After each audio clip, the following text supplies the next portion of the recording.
Punjabi radio 'ਚ ਵੈਸੇ ਸੁਣ ਰਹੇ ਸਾਰੇ ਸਰੋਤਿਆਂ ਨੂੰ ਬਲਵਿੰਦਰ ਕੌਰ ਵੱਲੋਂ ਪਿਆਰ ਭਰੀ ਸਤਿ ਸ਼੍ਰੀ ਅਕਾਲ। ਪ੍ਰੋਗਰਾਮ ਖਬਰ ਤੇ ਨਜ਼ਰ ਵਿੱਚ ਹੋਣਗੇ ਸਾਡੇ ਨਾਲ ਬਲਤੇਜ ਪੰਨੂ ਜੀ।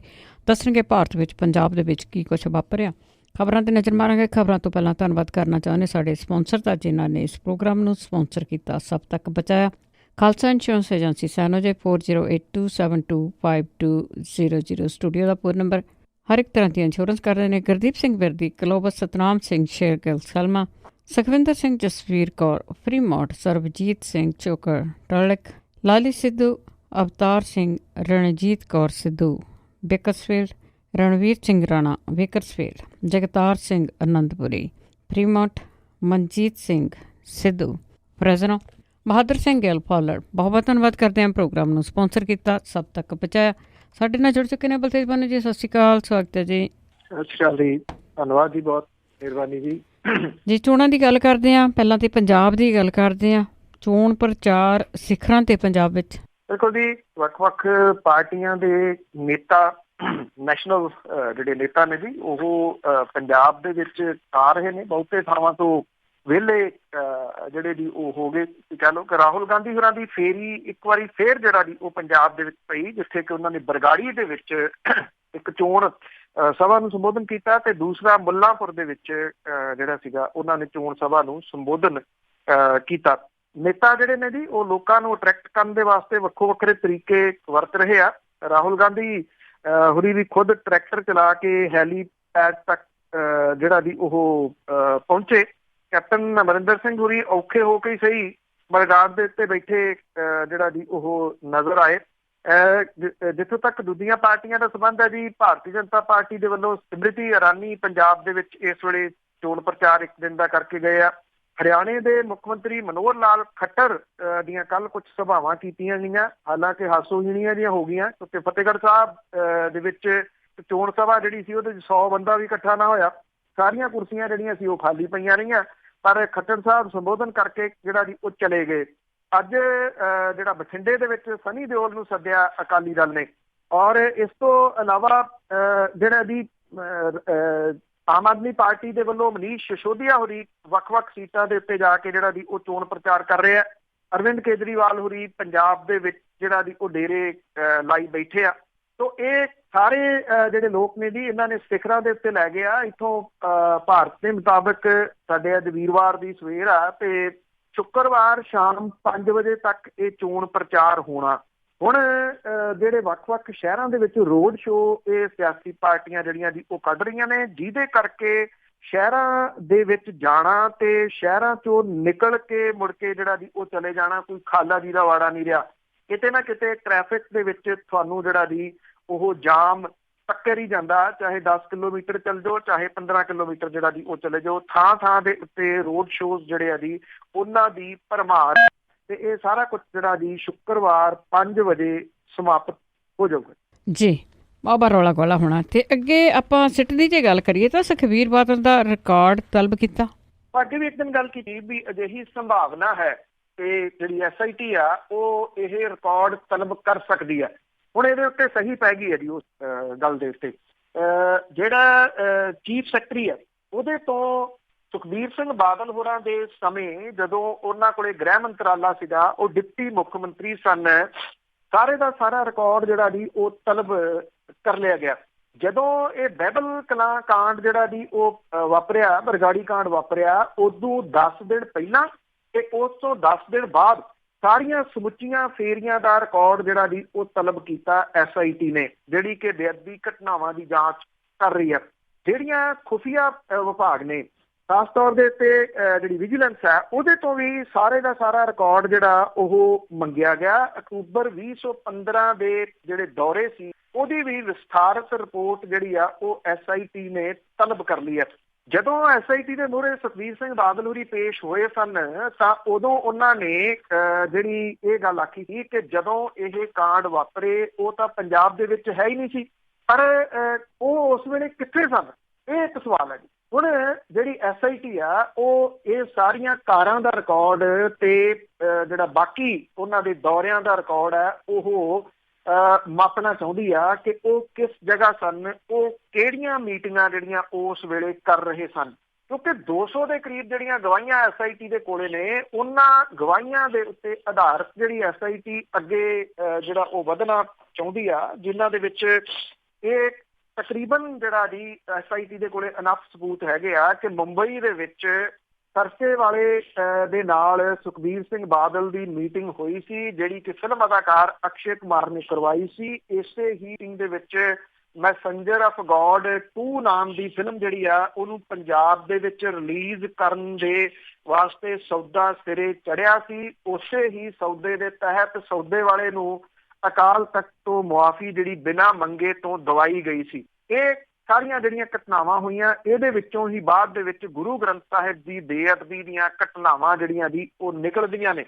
ਇਹਦੀ ਕੜੀ ਅੱਗੇ ਜਾ ਕੇ ਸ਼੍ਰੋਮਣੀ ਗੁਰਦੁਆਰਾ ਪ੍ਰਬੰਧਕ ਕਮੇਟੀ ਦੇ ਵੱਲੋਂ 96 ਲੱਖ ਰੁਪਏ ਦੇ ਦਿੱਤੇ ਗਏ ਇਸ਼ਤਿਹਾਰਾਂ ਦੇ ਨਾਲ ਜੁੜਦੀ ਆ। SIT ਇਹਨਾਂ ਕੜੀਆਂ ਨੂੰ ਮੇਲਣਾ ਚਾਹੁੰਦੀ ਆ ਕਿ ਸੁਖਬੀਰ ਸਿੰਘ ਬਾਦਲ ਹੋਰੀ ਉਸ ਵੇਲੇ ਕਿੱਥੇ ਸਨ ਜੇ ਉਹ ਪੰਜਾਬ ਦੇ ਵਿੱਚ ਨਹੀਂ ਸਨ। ਜੇ ਉਹ ਪੰਜਾਬ ਦੇ ਵਿੱਚ ਸਨ ਤਾਂ ਇਹਨਾਂ ਜਿਹੜੇ ਵਹੀਕਲ ਨੇ ਉਹਨਾਂ ਦਾ ਰਿਕਾਰਡ ਕੀ ਸ਼ੋਅ ਕਰਦਾ। ਜੇ ਉਹ ਪੰਜਾਬ ਤੋਂ ਬਾਹਰ ਸਨ ਤੇ ਫਿਰ ਕਿਉਂਕਿ ਜਾਂਦੇ ਤਾਂ ਉਹ ਵਹੀਕਲ ਦੇ ਉੱਤੇ ਨੇ, ਔਰ ਉਹਨਾਂ ਦਾ ਫੇਰ ਰਿਕਾਰਡ ਜਿਹੜਾ ਜੀ ਉਹ ਕੀ ਸ਼ੋਅ ਕਰਦਾ। ਇਹਦੇ ਉੱਤੋਂ ਕੀ ਜਿਹੜਾ ਜੀ ਸੁਖਬੀਰ ਸਿੰਘ ਬਾਦਲ ਹੋਰੀ ਉਹਨਾਂ ਨੂੰ ਜਿਹੜਾ ਜੀ ਗੇੜੇ ਦੇ ਵਿੱਚ ਲਿਆ ਜਾ ਸਕਦਾ ਹੈ। ਕੀ SIT ਅੱਗੋਂ ਜਿਹੜਾ ਜੀ ਉਹ ਉਹਨਾਂ ਨੂੰ ਪੁੱਛਗਿੱਛ ਦੇ ਵਾਸਤੇ ਸੱਦ ਸਕਦੀ ਹੈ। ਇਹ ਸਭ ਪਾਸੇ ਦੇ ਉੱਤੇ ਜਿਹੜਾ ਜੀ ਉਹ ਨਿਰਭਰ ਹੈ। ਪਰ ਸਵਾਲਾਂ ਦਾ ਸਵਾਲ ਜਿਹੜਾ ਵੱਡਾ ਇਹ ਆ ਕਿ ਲੋਕ ਸਭਾ ਚੋਣਾਂ ਦੇ ਦੌਰਾਨ ਸਭ ਤੋਂ ਭਖਵਾਂ ਮੁੱਦਾ ਬੇਅਦਬੀ ਕਾਂਡ ਹੈ। ਕੀ ਲੋਕ ਸਭਾ ਚੋਣਾਂ ਦੇ ਨਤੀਜਿਆਂ ਤੋਂ ਬਾਅਦ ਵੀ ਸਰਕਾਰ ਜਾਂ ਲੋਕ ਜਿਹੜੇ ਜੀ ਉਹ ਗੱਲ ਇਹਦੀ ਕਰਦੇ ਰਹਿਣਗੇ? ਇਹ ਤਾਂ ਜ਼ਰੂਰ ਦੇਖਣ ਵਾਲੀ ਆ ਗੱਲ। ਲੋਕ ਭੁੱਲ ਬੜੀ ਛੇਤੀ ਜਾਂਦੇ ਆ ਜੀ। ਅਤੇ ਅੱਗੇ ਚੋਣ ਜ਼ਾਬਤੇ ਦੀ ਜੇ ਗੱਲ ਕਰੀਏ, ਇਸ ਕਰਕੇ ਵੱਡੀ ਮਾਤਰਾ ਵਿੱਚ ਜਿਹੜਾ ਡਰੱਗ ਫੜਿਆ ਗਿਆ ਉਸਨੇ ਕਈ ਸਵਾਲ ਖੜੇ ਕੀਤੇ ਆ। ਬਿਲਕੁਲ ਜੀ, ਡਰੱਗ ਹਾਲਾਂਕਿ ਕੱਲਾ ਪੰਜਾਬ ਦੇ ਵਿੱਚੋਂ ਨਹੀਂ ਫੜਿਆ ਗਿਆ, ਪਰ ਜੇ ਆਪਾਂ ਕੀਮਤ ਵਾਈਜ਼ ਦੇਖੀਏ ਤਾਂ ਪੰਜਾਬ ਦਾ ਦੂਜਾ ਜਿਹੜਾ ਜੀ ਉਹ ਨੰਬਰ ਹੈ। ਸਰਕਾਰ ਜਿਹੜੀ ਕਿ ਦਾਅਵਾ ਕਰਦੀ ਹੈ ਕਿ ਉਹਨੇ ਨਸ਼ਿਆਂ ਦੀ ਸਪਲਾਈ ਲਾਈਨ ਤੋੜ ਦਿੱਤੀ ਆ। ਉਹਦੇ ਉੱਤੇ ਇਹ ਵੱਡਾ ਜਿਹੜਾ ਜੀ ਉਹ ਸਵਾਲੀਆ ਚਿੰਨ੍ਹ ਜਿਹੜਾ ਖੜਾ ਕਰ ਰਿਹਾ। ਜੇ ਆਪਾਂ ਅੰਕੜੇ ਜਿਹੜੇ ਆ ਉਹ ਚੋਣ ਕਮਿਸ਼ਨ ਦੇ ਵੇਖੀਏ ਤਾਂ ਲੋਕ ਸਭਾ ਦੀਆਂ ਚੋਣਾਂ ਦੇ ਦੌਰਾਨ ਜਿਹੜੀ ਇਹ ਅੰਕੜੇ ਨੇ ਜੀ ਉਹ ਇਹ ਕਹਿੰਦੇ ਆ ਕਿ 2 ਮਹੀਨਿਆਂ ਦੇ ਵਿੱਚ ਨਸ਼ੀਲੇ ਪਦਾਰਥਾਂ ਦੀ ਜਿਹੜੀ ਬਰਾਮਦਗੀ ਹੋਈ ਆ, ਇਹਦੇ ਵਿੱਚ ਪੰਜਾਬ ਦਾ ਚੌਥਾ ਨੰਬਰ ਹੈ। ਪਰ ਇਹ ਨਸ਼ੀਲੇ ਪਦਾਰਥਾਂ ਦੀ ਕੀਮਤ ਪੱਖੋਂ ਮਹਿੰਗੇ ਨਸ਼ੇ ਨੇ, ਇਸ ਕਰਕੇ ਪੰਜਾਬ ਦੂਜੇ ਨੰਬਰ ਦੇ ਉੱਤੇ ਆ। 10 ਮਾਰਚ ਤੋਂ ਲੈ ਕੇ 14 ਮਈ ਤੱਕ ਪੰਜਾਬ ਦੇ ਵਿੱਚੋਂ 8051 ਕਿਲੋ ਨਸ਼ੀਲੇ ਪਦਾਰਥ ਬਰਾਮਦ ਹੋਏ ਆ। ਇਹਦੀ ਕੀਮਤ ਜਿਹੜੀ ਆ ਕਰੀਬ 218 ਕਰੋੜ ਰੁਪਈਆ ਹੈ। ਇਹਦੇ 'ਚ ਹੈਰੋਇਨ, ਸਮੈਕ, ਅਫੀਮ, ਭੁੱਕੀ ਤੇ ਨਸ਼ੀਲੀਆਂ ਗੋਲੀਆਂ ਜਿਹੜੀਆਂ ਸ਼ਾਮਲ ਹੈ। ਇੰਟਰਨੈਸ਼ਨਲ ਸਰਹੱਦ ਤੋਂ ਵੀ ਬਰਾਮਦਗੀ ਇਹਦੇ ਵਿੱਚ ਜਿਹੜੀ ਇਹਦੀ ਉਹ ਸ਼ਾਮਲ ਹੈ। ਭਾਰਤੀ ਚੋਣ ਕਮਿਸ਼ਨ ਦੇ ਵੱਲੋਂ ਜਾਰੀ ਕੀਤੇ ਗਏ ਅੰਕੜੇ ਨੇ ਕਿ ਦੇਸ਼ ਦੇ ਅੰਦਰ ਸਭ ਤੋਂ ਵੱਧ 22,324 ਕਿਲੋ ਨਸ਼ੀਲੇ ਪਦਾਰਥ ਯੂਪੀ 'ਚੋਂ ਬਰਾਮਦ ਹੋਏ ਆ। ਇਹਦੀ ਕੀਮਤ 26 ਕਰੋੜ ਤੇ 14 ਲੱਖ ਰੁਪਈਆ। 26 ਕਰੋੜ 14 ਲੱਖ ਤੇ 218 ਕਰੋੜ ਕੀ ਇਹ ਅੰਦਾਜ਼ਾ ਲਾਓ ਕਿ ਯੂਪੀ ਦੇ ਵਿੱਚੋਂ ਜਿਹੜੇ ਨਸ਼ੇ ਬਰਾਮਦ ਹੋਏ ਆ ਉਹ ਸਸਤੇ ਚੀਪ ਨਸ਼ੇ ਆ। ਮਹਿੰਗੇ ਨਸ਼ੇ ਜਿਹੜੇ ਆ ਜੀ ਉਹ ਪੰਜਾਬ 'ਚੋਂ ਬਰਾਮਦ ਹੋਏ ਆ। ਦੂਜਾ ਸਥਾਨ ਜਿਹੜਾ ਮੱਧ ਪ੍ਰਦੇਸ਼ ਦਾ, ਜਿੱਥੋਂ 10 ਕਰੋੜ 12 ਲੱਖ ਰੁਪਈਏ ਦੇ 16,532 ਕਿਲੋ ਨਸ਼ੀਲੇ ਪਦਾਰਥ ਜਿਹੜੇ ਆ ਜੀ ਉਹ ਬਰਾਮਦ ਹੋਏ ਆ। ਮਹਾਰਾਸ਼ਟਰ ਤੀਜੇ ਨੰਬਰ ਦੇ ਉੱਤੇ ਆ, ਜਿੱਥੋਂ ਕੋਈ 9 ਕਰੋੜ 9 ਲੱਖ ਰੁਪਈਏ ਦੇ ਨਸ਼ੀਲੇ ਪਦਾਰਥ ਜਿਹੜੇ ਆ ਉਹ ਬਰਾਮਦ ਹੋਏ ਆ। ਪੰਜਾਬ ਦਾ ਚੌਥਾ ਨੰਬਰ ਹੈ। ਇੱਥੋਂ 217 ਕਰੋੜ 93 ਲੱਖ ਰੁਪਈਏ ਦੇ ਨਸ਼ੇ 8051 ਕਿਲੋ ਬਰਾਮਦ ਜਿਹੜੇ ਉਹ ਹੋਏ ਆ। ਗੁਜਰਾਤ, ਜਿਹੜਾ ਕਿ ਗੁਜਰਾਤ ਮਾਡਲ ਬੜਾ ਪ੍ਰਚਾਰਿਆ ਜਾਂਦਾ ਜਿਹੜਾ ਜੀ ਹੁੰਦਾ ਸੀਗਾ, ਗੁਜਰਾਤ ਦੇ ਵਿੱਚ ਸਭ ਤੋਂ ਵੱਧ 524 ਕਰੋੜ ਤੇ 24 ਲੱਖ ਰੁਪਈਏ ਦੇ ਤਕਰੀਬਨ 57 ਕਿਲੋ ਨਸ਼ੀਲੇ ਪਦਾਰਥਾਂ ਦੀ ਬਰਾਮਦਗੀ ਹੋਈ ਹੈ। ਗੁਜਰਾਤ ਪਹਿਲੇ ਨੰਬਰ ਦੇ ਉੱਤੇ ਹੈ, ਪੈਸਿਆਂ ਦੇ ਪੱਖੋਂ ਵੀ ਨਸ਼ੇ ਜਿਹੜੇ ਮਹਿੰਗੇ ਨਸ਼ੇ ਨੇ ਉਹਨਾਂ ਦੇ ਪੱਖੋਂ ਵੀ। ਜਿਹੜੇ ਇੱਥੇ STF ਦੇ ਮੁਖੀ ਨੇ ਗੁਰਪ੍ਰੀਤ ਕੌਰ ਦਿਓ ਹੋਰੀ, ਉਹ ਇਹ ਕਹਿੰਦੇ ਆ ਕਿ STF ਬੜੀ ਸਰਗਰਮੀ ਦੇ ਨਾਲ ਜਿਹੜਾ ਜੀ ਉਹ ਕੰਮ ਕਰ ਰਹੀ ਹੈ। ਉਹ ਕਹਿੰਦੇ ਕਿ ਜਿਹੜਾ ਜੀ ਇਹ ਅਸੀਂ ਤਾਂ ਭਜਾ ਦਿੱਤੇ ਆ ਜੀ ਜਿਹੜੇ ਤਸਕਰ, ਫਿਰ ਇੰਨੀ ਜਿਹੜੀ ਆ ਉਹ ਕਿੱਥੋਂ ਬਰਾਮਦ ਹੋ ਗਈ? ਇਹ ਬਹੁਤ ਵੱਡਾ ਜਿਹੜਾ ਜੀ ਉਹ ਸਵਾਲ ਹੈ, ਕਿਉਂਕਿ ਸਵਾਲੀਆ ਚਿੰਨ੍ਹ ਜਿਹੜੇ ਆ ਜੀ ਉਹ ਮੌਜੂਦਾ ਸਰਕਾਰ ਦੇ ਉੱਤੇ ਵੀ ਲੱਗ ਰਹੇ ਆ। ਕਿਉਂ ਤਾਂ ਕਹਿੰਦੀ ਅਸੀਂ ਸਪਲਾਈ ਲਾਈਨ ਤੋੜਤੀ। ਜਿਹੜੇ ਆਗੂ ਨੇ ਉਹ ਇਹ ਵੀ ਕਹੀ ਜਾਂਦੇ ਆ ਕਿ 90% ਨਸ਼ੇ ਜਿਹੜੇ ਆ ਜੀ ਉਹ ਪੰਜਾਬ ਦੇ ਵਿੱਚੋਂ ਸਮਾਪਤ ਹੋ ਗਏ। ਜੇ 90% ਸਮਾਪਤ ਹੋ ਗਏ, 10% ਹੀ 2 ਮਹੀਨਿਆਂ ਦੇ ਵਿੱਚ 218 ਕਰੋੜ ਦੇ ਜਿਹੜੇ ਜੀ ਉਹ ਬਰਾਮਦ ਹੋ ਗਏ, ਤਾਂ ਇਹ ਸਮਾਪਤੀ ਕਿਹੋ ਜਿਹੀ ਆ, ਇਹ 10% ਕਿਹੋ ਜਿਹੀ ਆ। ਜੇ 100% ਫੜੇ ਜਾਣ, ਇਟ ਮੀਨਸ ਇਹ ਹੋ ਗਿਆ ਕਿ ਫਿਰ ਤਾਂ ਅਰਬਾਂ ਖਰਬਾਂ ਰੁਪਈਏ ਦੇ ਨਸ਼ਿਆਂ ਦੀ ਜਿਹੜੀ ਇਹਦੀ ਉਹ ਖਪਤ ਹੋਊਗੀ ਪੰਜਾਬ 'ਚ। ਜੀ ਜੀ ਬਿਲਕੁਲ, ਬਹੁਤ ਜ਼ਿਆਦਾ ਖਪਤ ਆ। ਅਤੇ ਅੱਗੇ ਹੁਣ ਪੰਜਾਬ ਦੀ ਜੇ ਸਿਆਸਤ ਦੀ ਗੱਲ ਕਰੀਏ, ਇੱਕ ਪਾਸੇ ਤਾਂ ਅਕਾਲੀ ਪਾਰਟੀ ਆ ਜਿਨ੍ਹਾਂ ਦੇ ਟਾਈਮ ਦੇ ਵਿੱਚ ਗੁਰੂ ਗ੍ਰੰਥ ਸਾਹਿਬ ਦੀ ਬੇਅਦਬੀ ਹੋਈ ਆ, ਅਤੇ ਦੂਜੀ ਕਾਂਗਰਸ ਆ ਜਿਨ੍ਹਾਂ ਨੇ ਕੀਤਾ ਕੁਛ ਨਹੀਂਗਾ, ਅਤੇ ਪਰ ਉਹਨਾਂ ਨੇ ਆਪਸ ਵਿੱਚ ਹੀ ਮੁਕਾਬਲਾ ਬਣਾ ਲਿਆ ਪੰਜਾਬ ਦੇ ਵਿੱਚ। ਅਤੇ ਜਿਹੜੀ ਆਮ ਆਦਮੀ ਪਾਰਟੀ ਆ ਉਸ ਦਾ ਲੱਗਦਾ ਕਿ ਭਵਿੱਖ ਹੈ ਜਿਹੜਾ ਸੰਗਰੂਰ 'ਤੇ ਟਿਕਿਆ ਹੋਇਆ। ਬਿਲਕੁਲ ਜੀ, ਜਿਹੜੇ ਐਕਚੁਅਲੀ ਕਿਉਂਕਿ ਜਦੋਂ 2014 ਦੇ ਵਿੱਚ ਇਹ ਜਿਹੜੀ ਦੀ ਲੋਕ ਸਭਾ ਦੀਆਂ ਵੋਟਾਂ ਪਈਆਂ, ਤਾਂ ਉਸ ਵੇਲੇ ਆਮ ਆਦਮੀ ਪਾਰਟੀ ਨੂੰ ਹੈਰਾਨੀਜਨਕ ਤਰੀਕੇ ਦੇ ਨਾਲ 4 ਸੀਟਾਂ ਪੰਜਾਬ ਦੇ ਵਿੱਚੋਂ ਮਿਲੀਆਂ ਸੀ। 2017 ਆਉਂਦਿਆਂ ਜਿਹੜੀ ਆਮ ਆਦਮੀ ਪਾਰਟੀ ਸਰਕਾਰ ਬਣਾਉਣ ਦੇ ਵਾਸਤੇ ਜਿਹੜਾ ਉਹ ਪਰ ਤੋਲ ਰਹੀ ਸੀ, ਨਤੀਜੇ ਉਲਟ ਪੁਲਟ ਆ ਗਏ। ਕਾਂਗਰਸ ਜਿਹੜੀ ਸੀ ਉਹ ਬਾਜੀ ਮਾਰ ਗਈ, ਅਕਾਲੀ ਦਲ ਜਿਹੜਾ ਸੀ ਉਹ ਤੀਜੇ ਨੰਬਰ ਦੇ ਉੱਤੇ ਚਲੇ ਗਿਆ, ਆਮ ਆਦਮੀ ਪਾਰਟੀ ਵਿਰੋਧੀ ਧਿਰ ਬਣ ਗਈ 20 ਸੀਟਾਂ ਲੈ ਕੇ। ਪਰ ਇਹ ਬਹੁਤਾ ਚਿਰ ਕਾਇਮ ਨਾ ਰਹਿ ਸਕਿਆ। ਸੁਖਪਾਲ ਸਿੰਘ ਖਹਿਰਾ ਹੋਰਾਂ ਨੇ ਪਾਰਟੀ ਚੋਂ ਜਿਹੜਾ ਦੀ ਉਹ ਤੋੜ ਵਿਛੋੜਾ ਕਰ ਲਿਆ, ਕੁਛ MLA ਨੂੰ ਨਾਲ ਲੈ ਕੇ ਚਲੇ ਗਏ। ਉਦੋਂ ਬਾਅਦ ਨਾਜਰ ਸਿੰਘ ਮਾਨਸ਼ਾਹੀਆ ਤੇ ਸੰਦੋਆ ਜਿਹੜੇ ਸੀ ਉਹ ਕਾਂਗਰਸ ਦੇ ਪੰਜੇ ਦੇ ਨਾਲ ਜਾ ਜੁੜੇ। ਔਰ ਜਿਹੜੀ ਆਮ ਆਦਮੀ ਪਾਰਟੀ ਆ ਉਹ ਇੱਕ ਤਾਂ ਇਸ ਗੱਲ ਦੇ ਉੱਤੇ ਜਿਹੜਾ ਜੀ ਉਹਦਾ ਦਾਰੋਮਦਾਰ ਰਹੂਗਾ ਕਿ ਉਹ ਪੰਜਾਬ ਦੇ ਵਿੱਚ ਓਵਰਆਲ ਕਿੰਨਾ ਵੋਟ ਪਰਸੈਂਟੇਜ ਜਿਹੜਾ ਜੀ ਉਹ ਲਿਜਾਂਦੀ ਆ, ਕਿਉਂਕਿ 14 ਦੀਆਂ ਵੋਟਾਂ ਤੇ 17 ਦੀਆਂ ਵੋਟਾਂ ਵਾਲਾ ਵੋਟ ਪਰਸੈਂਟੇਜ ਕੀ ਉਹ ਕਾਇਮ ਜਿਹੜਾ ਜੀ ਉਹ ਰੱਖ ਸਕੂਗੀ। ਕਿੰਨੀਆਂ ਸੀਟਾਂ ਆਉਂਦੀਆਂ ਨੇ ਇਹ ਬਾਅਦ ਵਾਲੀ ਗੱਲ ਹੈ, ਕਿੰਨਾ ਵੋਟ ਪਰਸੈਂਟੇਜ ਜਿਹੜਾ ਜੀ ਉਹ ਲਿਜਾਂਦੀ ਆ, ਇਹ ਪਹਿਲੀ ਗੱਲ ਹੈ। ਔਰ ਸੰਗਰੂਰ ਦੇ ਵਿੱਚ ਜਿੱਥੋਂ ਕਿ ਆਮ ਆਦਮੀ ਪਾਰਟੀ ਪੰਜਾਬ ਦੇ ਪ੍ਰਧਾਨ ਨੇ ਜਿਹੜੇ ਉਹ ਚੋਣ ਲੜ ਰਹੇ ਆ ਭਗਵੰਤ ਮਾਨ ਹੋਰੀ, ਤੋਂ ਜਿਹੜਾ ਸਾਰਾ ਧਿਆਨ ਹੈ ਉਹ ਪਾਰਟੀ ਦਾ ਇਸੇ ਸੀਟ ਦੇ ਉੱਤੇ ਕੇਂਦਰਿਤ ਹੈ। ਬੇਸ਼ੱਕ 13 ਸੀਟਾਂ ਦੇ ਉੱਤੇ ਉਹਨਾਂ ਨੇ ਆਪਣੇ ਉਮੀਦਵਾਰ ਜਿਹੜੇ ਆ ਜੀ ਉਹ ਖੜੇ ਕੀਤੇ ਆ। ਕੁਝ ਸੀਟਾਂ ਦੇ ਉੱਤੇ ਜਿਹੜੀਆਂ ਸੰਗਰੂਰ ਨੂੰ ਛੱਡ ਕੇ ਬਾਕੀ ਸੀਟਾਂ ਦੇ ਉੱਤੇ ਵੀ ਜਿਹੜੀ ਆ ਜੀ ਉਹ ਟੱਕਰ ਤਾਂ ਜਿਹੜੀ ਆ ਕੁਝ ਥਾਵਾਂ ਦੇ ਉੱਤੇ ਦੇ ਰਹੀ ਆ ਪਾਰਟੀ। 14 ਵਰਗੇ ਹਾਲਾਤ ਤਾਂ ਹੈ ਨਹੀਂ ਗੇ, ਪਰ ਸੰਗਰੂਰ ਵਾਲੀ ਜਿਹੜੀ ਸੀਟ ਆ ਉੱਥੇ ਜਿਹੜੀ ਤਕੋਨੀ ਟੱਕਰ ਹੈ, ਜਿਹਦੇ ਵਿੱਚ ਕੇਵਲ ਸਿੰਘ ਢਿੱਲੋਂ ਹੋਰੀ ਕਾਂਗਰਸ ਦੇ, ਅਕਾਲੀ ਦਲ ਦੇ ਪਰਮਿੰਦਰ ਸਿੰਘ ਢੀਂਡਸਾ ਹੋਰੀ ਨੇ ਜੀ। ਬੇਸ਼ੱਕ ਇੱਥੋਂ ਅਕਾਲੀ ਦਲ ਐੜਾ ਦੇ ਉਮੀਦਵਾਰ ਸਿਮਰਨਜੀਤ ਸਿੰਘ ਮਾਨ ਹੋਰੀ ਵੀ ਹੈਗੇ ਆ ਤੇ ਜੱਸੀ ਜਸਰਾਜ ਵੀ ਹੈ, ਪਰ ਜਿਹੜੀ ਟੱਕਰ ਆ ਜੀ ਉਹ 3 ਧਿਰੀ ਹੈ, ਆਮ ਆਦਮੀ ਪਾਰਟੀ, ਕਾਂਗਰਸ ਤੇ ਅਕਾਲੀ ਦਲ ਦੇ ਜਿਹੜਾ ਜੀ ਉਹ ਵਿਚਾਲੇ। ਇੱਥੇ ਪਿੰਡਾਂ ਦੇ ਵਿੱਚ ਆਮ ਆਦਮੀ ਪਾਰਟੀ ਔਰ ਭਗਵੰਤ ਮਾਨ ਹੋਰਾਂ ਦਾ ਆਧਾਰ ਜਿਹੜਾ ਜੀ ਉਹਦੀ ਕਾਟ ਬਾਕੀ ਪਾਰਟੀਆਂ ਨੂੰ ਨਹੀਂ ਲੱਭ ਰਹੀ। ਇਹ ਸੀਟ ਆਮ ਆਦਮੀ ਪਾਰਟੀ ਪੰਜਾਬ ਦੇ ਵਾਸਤੇ ਕਿੰਨੀ ਅਹਿਮ ਹੈ ਇਹਦਾ ਅੰਦਾਜ਼ਾ ਇੱਥੋਂ ਵੀ ਲਾਇਆ ਜਾ ਸਕਦਾ ਹੈ ਕਿ ਅਰਵਿੰਦ ਕੇਜਰੀਵਾਲ ਹੋਰੀ ਪੰਜਾਬ ਦੇ ਵਿੱਚ ਚੋਣ ਪ੍ਰਚਾਰ ਕਰਨ ਦੇ ਵਾਸਤੇ ਆਏ ਤੇ ਉਹਨਾਂ ਨੇ 2 ਦਿਨ ਜਿਹੜੇ ਆ ਜੀ ਉਹ ਨਿੱਠ ਕੇ ਇੱਥੇ ਸਿਰਫ ਸੰਗਰੂਰ ਦੇ ਵਿੱਚ ਹੀ ਲਾਏ। ਜਿਹੜੇ ਭਗਵੰਤ ਮਾਨ ਹੋਰੀ ਨੇ ਉਹ ਪੰਜਾਬ ਦੇ ਇਕਾਈ ਦੇ ਪ੍ਰਧਾਨ ਨੇ, ਇਹਦੇ ਬਾਵਜੂਦ ਉਹ ਬਾਕੀ ਸੀਟਾਂ ਦੇ ਉੱਤੇ ਧਿਆਨ ਬਹੁਤਾ ਨਹੀਂ ਦੇ ਸਕੇ। ਕਿਹਾ ਜਾ ਰਿਹਾ ਹੈ ਕਿ ਸ਼ਾਇਦ ਪਾਰਟੀ ਦੇ ਵੱਲੋਂ ਉਹਨਾਂ ਨੂੰ ਹਦਾਇਤਾਂ ਜਿਹੜੀਆਂ ਉਹ ਜਾਰੀ ਨੇ ਕਿ ਉਹ ਜ਼ਿਆਦਾ ਧਿਆਨ ਆਪਣਾ ਸੰਗਰੂਰ ਦੀ ਸੀਟ ਦੇ ਉੱਤੇ ਜਿਹੜਾ ਜੀ ਉਹ ਕੇਂਦਰਿਤ ਰੱਖਣ। ਸ਼ਾਇਦ ਇਸ ਕਰਕੇ ਜਿਹੜਾ ਜੀ ਉਹ ਕਿਹਾ ਜਾ ਸਕਦਾ ਕਿ ਉਹ ਸੰਗਰੂਰ ਦੇ ਉੱਤੇ ਹੀ ਜ਼ਿਆਦਾ ਜਿਹੜਾ ਜੀ ਇਸ ਵੇਲੇ ਕੇਂਦਰਿਤ ਨੇ। ਔਰ ਆਮ ਆਦਮੀ ਪਾਰਟੀ ਦੀ ਪੰਜਾਬ ਦੇ ਵਿੱਚ ਹੋਂਦ ਜਿਹੜੀ ਆ ਉਹ ਭਵਿੱਖ ਕੀ ਰਹਿੰਦੀ ਆ, ਇਹ ਵੀ ਸਾਰੀ ਦੀ ਸਾਰੀ ਸੰਗਰੂਰ ਵਾਲੀ ਲੋਕ ਸਭਾ ਸੀਟ ਦੇ ਉੱਤੇ ਟਿਕੀ ਹੋਈ ਹੈ ਜੀ। ਚਲੋ 23 ਤਰੀਕ ਨੂੰ ਪਤਾ ਲੱਗੂ ਕਿ ਹੋ ਕੀ ਰਿਹਾ। ਤੇ ਅੱਗੇ ਨਿਤੀਸ਼ ਕੁਮਾਰ ਦੀ ਜੇ ਗੱਲ ਕਰੀਏ ਤਾਂ ਉਸ ਦੀ ਜਿਹੜੀ ਚੁੱਪ ਆ ਭਾਰਤੀ ਜਨਤਾ ਪਾਰਟੀ ਲਈ ਮੁਸੀਬਤ ਬਣੀ। ਨਿਤੀਸ਼ ਕੁਮਾਰ ਹੋਰਾਂ ਦੇ ਬਾਰੇ ਦੇ ਵਿੱਚ ਜਿਹੜਾ ਵੀ ਕਿਹਾ ਜਾਂਦਾ ਕਿ ਉਹ ਅਨਪ੍ਰੈਡਿਕਟਡ ਜਿਹੜੇ ਦੀ ਉਹ ਪੋਲੀਟੀਸ਼ੀਅਨ ਨੇ, ਕਿਸ ਪਾਸੇ ਵੱਲ ਨੂੰ ਕਦੋਂ ਤੁਰ ਜਾਂਦੇ ਆ ਕੁਝ ਪਤਾ ਨਹੀਂ ਜਿਹੜਾ ਵੀ ਉਹ ਲੱਗਦਾ। ਲਾਲੂ ਪ੍ਰਸਾਦ ਯਾਦਵ ਦੇ ਨਾਲੋਂ ਵੱਖਰੇ ਹੋ ਕੇ ਨਿਤੀਸ਼ ਕੁਮਾਰ ਹੋਰਾਂ ਨੇ ਆਪਣੀ ਅੱਡਰੀ ਪਹਿਚਾਣ ਜਿਹੜੀ ਸੀ ਉਹ ਬਣਾਈ। ਔਰ ਬਾਅਦ ਦੇ ਵਿੱਚ ਉਹ ਜਦੋਂ ਦੂਜੀ ਵਾਰੀ ਮੁੱਖ ਮੰਤਰੀ ਬਣ ਗਏ ਬਿਹਾਰ ਦੇ, ਲਾਲੂ ਪ੍ਰਸਾਦ ਯਾਦਵ ਹੋਰਾਂ ਦੀ ਪਾਰਟੀ ਦੇ ਨਾਲੋਂ ਉਹਨਾਂ ਨੇ ਤੋੜ ਵਿਛੋੜਾ ਕਰ ਲਿਆ ਤੇ ਭਾਰਤੀ ਜਨਤਾ ਪਾਰਟੀ ਦੇ ਫੁੱਲ ਦੇ ਨਾਲ ਯਾਰੀ ਗੰਢੀ। ਔਰ ਇਸ ਵੇਲੇ ਕਿਹਾ ਜਾਂਦਾ ਹੈ ਕਿ ਜਿਹੜੇ ਨਿਤੀਸ਼ ਕੁਮਾਰ ਹੋਰੀ ਨੇ ਉਹ ਭਾਰਤੀ ਜਨਤਾ ਪਾਰਟੀ ਤੋਂ ਵੀ ਖੁਸ਼ ਨਹੀਂ।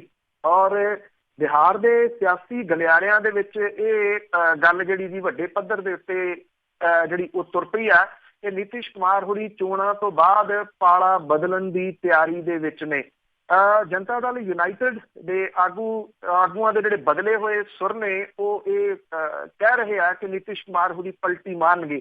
ਚੋਣਾਂ ਦੇ 6 ਗੇੜ ਮੁਕੰਮਲ ਹੋਣ ਤੋਂ ਬਾਅਦ ਆਖਰੀ ਗੇੜ ਤੋਂ ਐਨ ਪਹਿਲਾਂ ਬਿਹਾਰ ਨੂੰ ਵਿਸ਼ੇਸ਼ ਰਾਜ ਦਾ ਦਰਜਾ ਦੇਣ ਦਾ ਮੁੱਦਾ ਉਠਾ ਕੇ ਵੋਟਾਂ ਜਿਹੜੀਆਂ ਦੀ ਉਹ ਮੰਗ ਰਹੇ ਆ। ਇਹਨਾਂ ਚੋਣਾਂ ਦੇ ਵਿੱਚ ਪਹਿਲਾਂ ਉਹਨਾਂ ਨੇ ਇਹ ਮੁੱਦਾ ਨਹੀਂ ਸੀ ਉਠਾਇਆ। ਭਾਜਪਾ ਨੇ ਇਹ ਮੁੱਦਾ ਜਿਹੜਾ ਦੀ ਉਹ ਠੁਕਰਾ ਦਿੱਤਾ ਸੀਗਾ। ਜੇ ਆਪਾਂ ਬਿਹਾਰ ਦੀਆਂ ਕੈਲਕੂਲੇਸ਼ਨ ਦੇ ਉੱਤੇ ਜਾਈਏ ਤਾਂ ਬਿਹਾਰ ਦੀਆਂ ਜਿਹੜੀਆਂ ਸੀਟਾਂ ਨੇ ਇਹਦੇ ਜਿਹੜੀਆਂ 10 ਲੋਕ ਸਭਾ ਸੀਟਾਂ ਨੇ 40 ਨੇ ਟੋਟਲ। ਇਹਦੇ ਵਿੱਚੋਂ ਜਿਹੜੀਆਂ 19 ਤਰੀਕ ਨੂੰ ਜਿਨ੍ਹਾਂ ਸੀਟਾਂ ਦੇ ਉੱਤੇ ਚੋਣ ਹੋਣੀ ਆ ਲਾਸਟ ਗੇੜ ਦੇ ਵਿੱਚ, ਪੰਜਾਬ ਵੀ ਇਹਦੇ ਵਿੱਚ ਸ਼ਾਮਲ ਹੈ, ਇਹਦੇ ਉੱਤੇ 8 ਸੀਟਾਂ ਤੇ ਪੋਲਿੰਗ ਜਿਹੜੀ ਆ ਉਹ ਹੋਣੀ ਆ। ਜਿਹੜੀ ਜਨਤਾ ਦਲ ਯੂਨਾਈਟਿਡ ਨਿਤਿਸ਼ ਕੁਮਾਰ ਹੋਰਾਂ ਵਾਲੀ ਤੇ ਭਾਜਪਾ 17 ਸੀਟਾਂ ਲੜ ਰਹੀਆਂ ਨੇ। 6 ਸੀਟਾਂ ਰਾਮ ਵਿਲਾਸ ਪਾਸਵਾਨ ਦੀ ਲੋਕ ਜਨ ਸ਼ਕਤੀ ਦੇ ਵਾਸਤੇ ਜਿਹੜੀਆਂ ਉਹ ਛੱਡੀਆਂ ਹੋਈਆਂ ਨੇ। 6 ਗੇੜਾਂ ਦੇ ਪ੍ਰਚਾਰ ਦੇ ਦੌਰਾਨ ਜਨਤਾ ਦਲ ਯੂਨਾਈਟਿਡ ਨੇ ਨਿਤਿਸ਼ ਕੁਮਾਰ ਦੇ ਕੰਮਾਂ ਦੇ ਉੱਤੇ ਵੋਟਾਂ ਮੰਗੀਆਂ। ਭਾਜਪਾ ਨੇ ਵਿਕਾਸ ਦੇ ਨਾਲੋਂ ਰਾਸ਼ਟਰਵਾਦ ਨੂੰ ਵੱਡਾ ਮੁੱਦਾ ਬਣਾਇਆ। ਜਿਹੜੇ ਉਪ ਮੁੱਖ ਮੰਤਰੀ ਨੇ ਭਾਜਪਾ ਆਗੂ ਸੁਸ਼ੀਲ ਕੁਮਾਰ, ਉਹਨੇ ਇਹ ਗੱਲ ਕਹੀ ਕਿ ਬਿਹਾਰ ਦੇ ਵਿੱਚ ਬੇਰੁਜ਼ਗਾਰੀ ਤੇ ਮੋਤੀਹਾਰੀ ਦੇ ਵਿੱਚ ਬੰਦ ਪਈ ਖੰਡ ਮਿੱਲ ਨੂੰ ਖੁਲਵਾਉਣਾ ਜਿਹੜਾ ਜੀ ਉਹ ਮੁੱਦੇ ਨਹੀਂ ਹੈਗੇ। ਉਹਨਾਂ ਨੇ ਕਿਹਾ ਪਿੰਡ ਹੋਵੇ ਜਾਂ ਸ਼ਹਿਰ, ਉਹ ਬਾਲਾਕੋਟ 에ਅਰ ਸਟ੍ਰਾਈਕ ਦੀ ਗੱਲ ਕਰਦੇ ਨੇ ਤੇ ਸਭ ਤੋਂ ਵੱਧ ਤਾੜੀਆਂ ਜਿਹੜੀਆਂ ਦੀ ਉਹਨਾਂ ਨੂੰ ਵੱਜਦੀਆਂ ਨੇ। ਪਰ ਦੂਜੇ ਪਾਸੇ ਇਹ ਕਿਹਾ ਜਾ ਰਿਹਾ ਹੈ ਕਿ ਜਿੰਨੀ ਦੇਰ ਤੱਕ ਨਿਤਿਸ਼ ਕੁਮਾਰ ਹੋਰਾਂ ਵਾਲੀ ਪਾਰਟੀ ਵਾਲੀਆਂ ਜਿਹੜੀਆਂ ਦੀ ਉਹ ਸੀਟਾਂ ਸੀਗੀਆਂ ਉੱਥੇ ਤਾਂ ਉਹ ਨਿਤਿਸ਼ ਕੁਮਾਰ ਹੋਰੀ ਜਿਹੜਾ ਦੀ ਉਹ ਚੁੱਪ ਰਹੇ।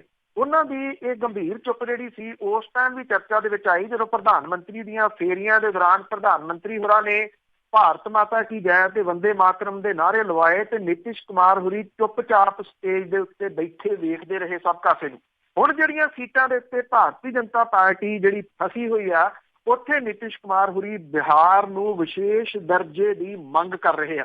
ਭਾਰਤੀ ਜਨਤਾ ਪਾਰਟੀ ਇਸ ਮੰਗ ਨੂੰ ਜਿਹੜੀ ਉਹ ਠੁਕਰਾ ਰਹੀ ਹੈ। ਜਿੱਥੋਂ ਇਹ ਅੰਦਾਜ਼ਾ ਜਿਹੜਾ ਦੀ ਉਹ ਲਾਇਆ ਜਾ ਰਿਹਾ ਕਿ ਇੱਥੇ ਜਿਹੜੀ ਦੀ ਉਹ ਪਟਕਣੀ ਦੇਣ ਦੇ ਰੌਂ ਦੇ ਵਿੱਚ ਜਿਹੜਾ ਦੀ ਉਹ ਜਾਪਦੇ ਆ ਭਾਰਤੀ ਜਨਤਾ ਪਾਰਟੀ ਨੂੰ। ਇਹ ਕਿਹਾ ਜਾ ਰਿਹਾ ਕਿ ਭਾਰਤੀ ਜਨਤਾ ਪਾਰਟੀ ਤੇ ਨਿਤਿਸ਼ ਕੁਮਾਰ ਹੋਰਾਂ ਦੀ ਜਨਤਾ ਦਲ ਯੂਨਾਈਟਿਡ ਜਿਹੜੀ ਹੈ ਜੀ ਬਿਹਾਰ ਦੇ ਵਿੱਚ ਉਹਦੀ ਉਹ ਗੱਲ ਹੈ ਨਹੀਂ ਇਸ ਵਾਰੀ ਜਿਹੜੀ ਉਹ ਪਹਿਲਾਂ ਹੈਗੀ ਸੀਗੀ। ਜਿੱਥੋਂ ਇਹ ਅੰਦਾਜ਼ਾ ਲਾਇਆ ਜਾ ਰਿਹਾ ਕਿ ਉਹ ਚੋਣਾਂ ਜਿੱਤਣ ਤੋਂ ਬਾਅਦ ਕਿੰਨੀਆਂ ਕੁ ਉਹਨਾਂ ਨੂੰ ਸੀਟਾਂ ਆਉਂਦੀਆਂ ਨੇ ਇਹਦੇ ਉੱਤੇ ਜਿਹੜਾ ਦੀ ਉਹ ਨਿਰਭਰ ਕਰਦਾ, ਕਿਉਂਕਿ 17 ਸੀਟਾਂ ਦੇ ਉੱਤੇ ਜਿਹੜੀ ਜਨਤਾ ਦਲ ਯੂਨਾਈਟਿਡ ਆ ਉਹ ਲੜ ਰਹੀ ਹੈ। ਜਿੰਨੀਆਂ ਵੀ ਆਉਂਦੀਆਂ ਨੇ ਜੇ ਉਹਨਾਂ ਦਾ ਝੁਕਾਓ ਜਿਹੜਾ ਉਹ ਹੋ ਜਾਂਦਾ ਆ ਜਿਹੜੀ NDA ਤੋਂ ਬਿਨਾਂ ਜਿਹੜੀ ਉਹ ਸਰਕਾਰ ਹੈ ਇਹ ਉਹਦੇ ਵਾਸਤੇ ਤੇ ਬੂਸਟ ਹੋਊਗਾ। ਉੱਥੇ NDA ਦੇ ਵਾਸਤੇ ਝਟਕੇ ਦੇ ਰੂਪ ਦੇ ਵਿੱਚ ਵੀ ਜਿਹੜਾ ਜੀ ਉਹ ਦੇਖਿਆ ਜਾ ਸਕਦਾ। ਜਿਹੜੇ ਵੱਡੇ ਗੱਠਜੋੜ ਮੁਲਕ ਪੱਧਰ ਦੇ ਜਿਹੜੇ ਹੋ ਰਹੇ ਨੇ। ਸੋ ਨਿਤਿਸ਼ ਕੁਮਾਰ ਹੋਰਾਂ ਦੇ ਵੱਲੋਂ ਮਾਰੀ ਗਈ ਇਹ ਪਲਟੀ ਜਿਹੜੀ ਆ ਇਹਨੂੰ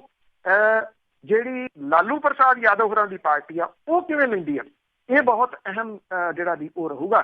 ਕਿਉਂਕਿ ਸਮੇਂ-ਸਮੇਂ ਤੇ ਪਲਟੀਆਂ ਮਾਰਨ ਵਾਲੇ ਜਿਹੜੇ ਨਿਤਿਸ਼ ਕੁਮਾਰ ਹੋਰੀ ਨੇ ਉਹ ਕਾਂਗਰਸ ਵੀ ਸ਼ਾਇਦ ਇਹ ਦੇਖੂਗੀ ਕਿ ਉੱਥੋਂ ਜਿਹੜੀਆਂ ਸੀਟਾਂ ਨੇ ਉਹ ਕਿਹੜੀ ਪਾਰਟੀ ਦੇ ਕੋਲੇ ਵੱਧ ਆਉਂਦੀਆਂ ਨੇ। ਹਾਂ ਇੰਨਾ ਜ਼ਰੂਰ ਹੈ ਕਿ ਨਿਤਿਸ਼ ਕੁਮਾਰ ਹੋਰਾਂ ਦੀ ਚੁੱਪ ਤੇ ਗੰਭੀਰ ਚੁੱਪ ਇਸ ਵੇਲੇ ਚਰਚਾ ਦਾ ਵਿਸ਼ਾ ਜ਼ਰੂਰ ਬਣੀ ਹੋਈ ਜੀ।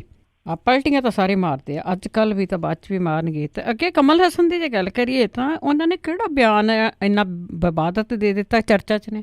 ਕਮਲ ਹਸਨ ਹੋਰੀ ਅਦਾਕਾਰ ਤੋਂ ਜਿਹੜਾ ਦੀ ਪੋਲੀਟਿਕਸ ਦੇ ਵਿੱਚ ਆਏ ਆ, ਉਹਨਾਂ ਦੇ ਉੱਤੇ ਪਿਛਲੇ ਦਿਨੀ ਜਿਹੜਾ ਮਾਮਲਾ ਵੀ ਦਰਜ ਹੋ ਗਿਆ ਔਰ ਉਹਨਾਂ ਨੇ ਇਹਨੂੰ ਜਿਹੜਾ ਸੀਗਾ ਦੀ ਲੈ ਗਏ ਅਦਾਲਤ ਦੇ ਵਿੱਚ, ਮਦਰਾਸ ਦੀ ਹਾਈ ਕੋਰਟ ਦੇ ਵਿੱਚ। ਔਰ ਜਿਹੜੇ ਉਹਨਾਂ ਨੇ ਇੱਕ ਪਾਰਟੀ ਜਿਹੜੀ ਬਣਾਈ ਹੈ ਜੀ ਮਕਤਲ ਨਿਧੀ ਮਯਮ ਪਾਰਟੀ, ਇਹਦੇ ਬਾਨੀ ਤੇ ਜਿਹੜੇ ਦੀ ਪ੍ਰਧਾਨ ਕਮਲ ਹਸਨ ਹੋਰਾਂ ਨੇ ਐਕਚੁਅਲੀ ਪਿਛਲੇ ਦਿਨੀ ਬਿਆਨ ਜਿਹੜਾ ਇਹ ਦਿੱਤਾ ਸੀਗਾ ਕਿ ਨੱਥੂ ਰਾਮ ਗੋਡਸੇ ਨੂੰ ਆਜ਼ਾਦ ਭਾਰਤ ਦਾ ਪਹਿਲਾ ਇੰਤਹਾ ਪਸੰਦ ਉਹਨਾਂ ਨੇ ਜਿਹੜਾ ਦੀ ਉਹ ਦੱਸਿਆ ਸੀਗਾ।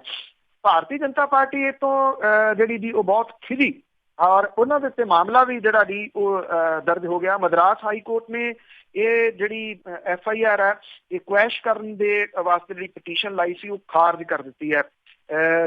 ਜਿਹੜੇ ਜਸਟਿਸ ਨੇ ਉਹਨਾਂ ਨੇ ਇਹ ਕਿਹਾ ਕਿ ਛੁੱਟੀਆਂ ਮੌਕੇ ਇਸ ਤਰ੍ਹਾਂ ਦੀਆਂ ਪਟੀਸ਼ਨਾਂ ਨੂੰ ਸੰਕਟਕਾਲੀ ਪਟੀਸ਼ਨਾਂ ਦੇ ਵਜੋਂ ਨਹੀਂ ਲਿਆ ਜਾ ਸਕਦਾ। ਉਹਨਾਂ ਨੇ ਇਹ ਕਿਹਾ ਕਿ ਜੇ ਪੇਸ਼ਗੀ ਜ਼ਮਾਨਤ ਸੰਬੰਧੀ ਕੋਈ ਪਟੀਸ਼ਨ ਆਉਂਦੀ ਹੈ ਤੇ ਇਹਦੇ ਉੱਤੇ ਸੁਣਵਾਈ ਜਿਹੜੀ ਹੈ ਜੀ ਉਹ ਜਾ ਸਕਦੀ ਹੈ। ਕਮਲ ਹਸਨ ਹੋਰੀ ਜਿਹੜੇ ਦੀ ਉਹ ਇਹ ਕਹਿੰਦੇ ਆ ਕਿ ਮੈਂ ਰਾਵਾਕੁਰੀਚੀ ਦੇ ਵਿੱਚ ਜਿਹੜਾ ਕੁਝ ਬੋਲਿਆ ਸੀ ਉਹਦੇ ਵਾਸਤੇ ਕੁਝ ਲੋਕ ਨਾਰਾਜ਼ ਨੇ। ਉਹ ਕਹਿੰਦੇ ਕਿ ਜੋ ਮੈਂ ਉੱਥੇ ਬੋਲਿਆ ਉਹ ਇਤਿਹਾਸਕ ਸੱਚ ਸੀਗਾ, ਮੈਂ ਕਿਸੇ ਨੂੰ ਲੜਾਈ ਝਗੜੇ ਦੇ ਵਾਸਤੇ ਉਕਸਾਇਆ ਨਹੀਂ। ਕਮਲ ਹਸਨ ਇਹਦੇ ਉੱਤੇ ਆਪਣਾ ਜਿਹੜਾ ਜੀ ਉਹ ਪ੍ਰਤੀਕਰਮ ਦਿੰਦਿਆਂ ਹੋਇਆ ਕਹਿੰਦੇ ਆ ਕਿ ਤੁਸੀਂ ਇੰਤਹਾ ਪਸੰਦ ਦਾ ਮਤਲਬ ਸਮਝੋ। ਮੈਂ ਦਹਿਸ਼ਤਗਰਦ ਜਾਂ ਕਾਤਲ ਸ਼ਬਦ ਦੀ ਵਰਤੋਂ ਵੀ ਕਰ ਸਕਦਾ ਸੀਗਾ। ਅਸੀਂ ਸਰਗਰਮ ਰਾਜਨੀਤੀ ਦੇ ਹਾਮੀ ਆ ਤੇ ਇੱਥੇ ਹਿੰਸਾ ਲਈ ਕੋਈ ਥਾਂ ਨਹੀਂ ਹੈ। ਕਮਲ ਹਸਨ ਦਾ ਇਹ ਵੀ ਕਹਿਣਾ ਹੈ ਕਿ ਉਹਦੀ ਤਕਰੀਰ ਨੂੰ ਚੋਣਵੇਂ ਰੂਪ ਦੇ ਵਿੱਚ ਸੰਪਾਦਿਤ ਕੀਤਾ ਗਿਆ।